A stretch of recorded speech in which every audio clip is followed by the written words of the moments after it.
A 2020 Florida car chase involving a suspected Russian spy. 60 Minutes interviewing an FBI agent who talked about this, when and where she was hit with the syndrome. Watch this. She says in 2021, she was home in Florida when she was hit by a crippling force. It was like a high-pitched metallic drilling noise, and it knocked me forward. In 2020, near Key West, Florida, deputies tried to stop the Mustang for speeding. A search of the car found notes of bank accounts, and this device that looks like a walkie-talkie can erase the car's computer data, including its GPS record. There was also a Russian passport.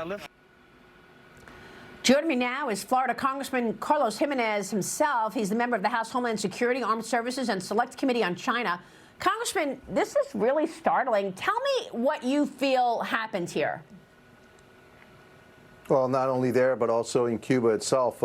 We believe that the Russians targeted our embassy and the Canadian embassy and affected hundreds of our diplomats in Cuba, giving them some pretty debilitating brain injuries where they can't hear.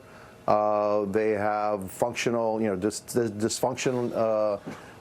Look, one of the things they told me was if somebody is suffering from Havana syndrome, usually you and I, when we put a finger in front of our face like that, we can see two fingers. Somebody that suffers from the syndrome can only see one. That's just one of the symptoms that they have. And so the evidence is growing that the Russians are behind it. And obviously, they could do whatever they want in Cuba since that's their big ally. So, yeah, it's a big, serious problem. It's happening not just in Cuba, but around the world. But how are they targeting Americans? Is there a device that they need to carry this out? What specifically is the weapon? No, we don't know what the weapon is, but it seems to be, I mean, my theory is some kind of directed energy toward a specific area, and then anybody in that area is going to be affected. So, yeah, it's pretty serious stuff. And again, like I said, it's not just happening. It started in Havana. That's the first time we noticed it, but now we're seeing it around the world. They even targeted a NATO summit. Some of our, our generals, et cetera, they targeted the people there too. So, we got to find out what it is, but we're pretty sure that's the Russians that are behind it. Well, this is incredible. I mean, the national security issues that have come to light in the last couple of years are stunning. An op-ed in the Miami Herald slamming the Biden campaign's Hispanic outreach. Meanwhile, in Florida, they call it, quote, 3 gringos in Coral Gables launch Biden-Harris Latino campaign. The piece points out that the campaign did not feature any Latinos or any big names at the opening of the Miami-Dade Democrat Hispanic Caucus office. Instead, they sent second gentleman Doug Emhoff, Kamala Harris's husband, Florida Democrat Party Chair Nikki Fried, and Miami-Dade County Mayor Daniela Cava, who introduced the campaign. Congressman, what do you know about this? Yeah, it's just really hard to find Hispanics in Miami-Dade. I think I must be the only one. Look, it's par for the course for the Democrat Party. They are, they're blind, they're deaf, they're tone deaf, and so yeah. So I would figure that when you have a Hispanic outreach launching of something like that, you're actually going to have some Hispanics that are going to be involved. Look, the problem with the Democrat Party, and they know it, and this is not joking, is that Hispanics are turning away from the Democrat Party in general, and Joe Biden in particular. More and more Hispanics are saying hasta la vista to the Democrat Party. They know it. They have a huge problem.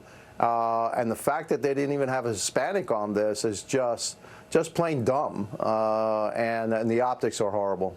Well, who's running things over there, Congressman? I mean, everything from bad policy to dividing us, over and over again, declaring Easter Sunday as Transgender Visibility Day. I mean, what kind of a tin ear does that?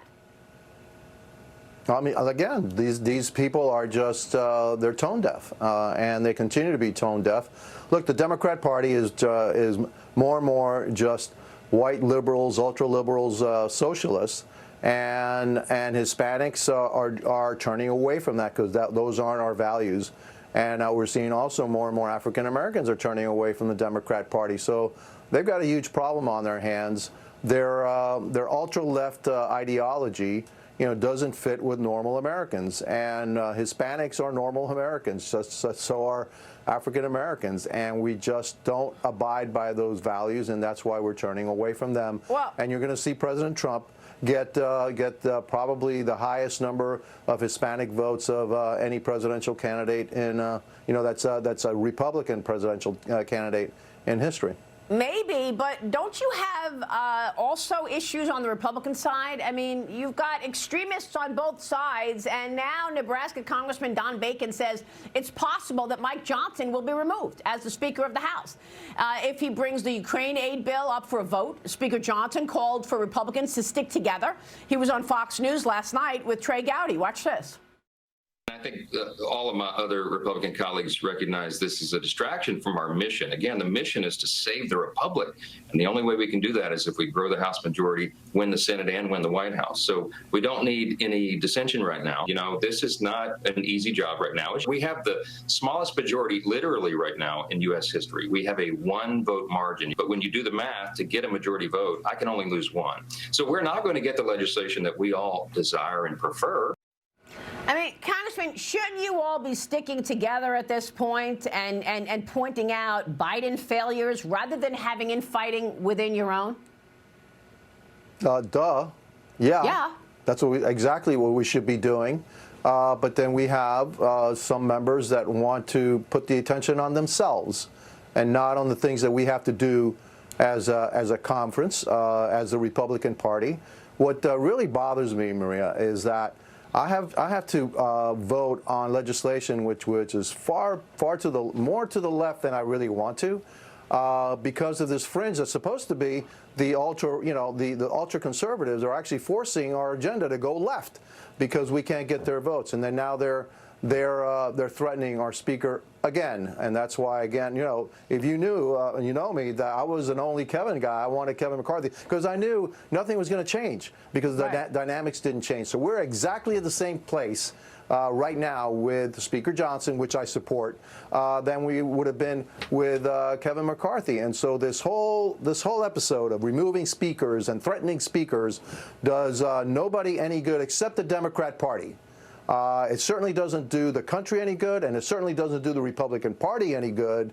And so, yeah, we need to come back together, get some sanity back in our conference. We do need to grow the majority. That's the only way that we can save this country. We need a new president. We need President Trump to be president, and we need to control the Senate. That's the only way you're going to reverse many of these policies that are hurting everyday Americans today. Yeah, we'll see if you can do it. Congressman, thank you. We'll be watching. We so appreciate it.